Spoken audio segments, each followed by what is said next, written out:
A lot of these animals wouldn't make it out of the shelter system alive without a foster program. They come in scared, neglected. A lot of animals come in, Royal is an excellent example. Owner surrendered. He's only known one family, one yard, one existence his entire life, and suddenly he's dropped into a large, loud building with sights and sounds and smells that he's never experienced before. And when they come in, they shut down. And that's what Royal did. Royal shut down. He's been available to rescues for a little bit, and with his behavior in the kennel, he's not something they can take out for adoption. They can't take him out to show anybody, and nobody's really interested because his behavior inside involves a lot of barking and growling and cowering. He won't come to the door of the kennel, so everybody just walks past him.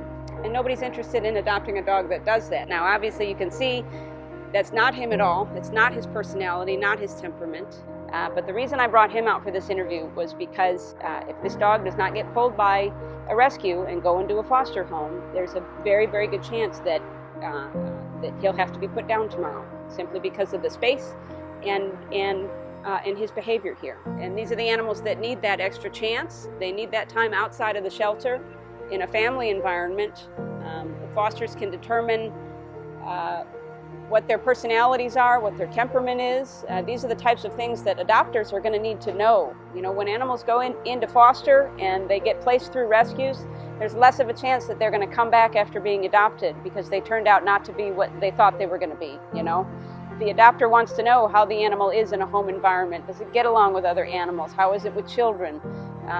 Municipal shelters, there's no way that we can evaluate the animals accurately to provide that kind of information, but fosters can. Fosters are the only ones that can provide that kind of information, and that's what helps land the animal in its true forever home. There's less of a chance of it coming back because it didn't work out. You know what you're getting. On a regular basis, as with my duties, I have to euthanize animals that are scared and frightened and broken in some way. And it's really unfortunate. It's very difficult to do. It never gets easy. If we had more fosters, we would be doing less of that. We would be able to farm the animals into homes where people could offer them more time to adjust, things that take more time than the shelter can provide simply because we don't have the space. One of the things that I've noticed for people that get into fostering and they kind of get hooked on it, because it is addictive. It is very addictive. The addiction lies in the satisfaction of being able to meet a family.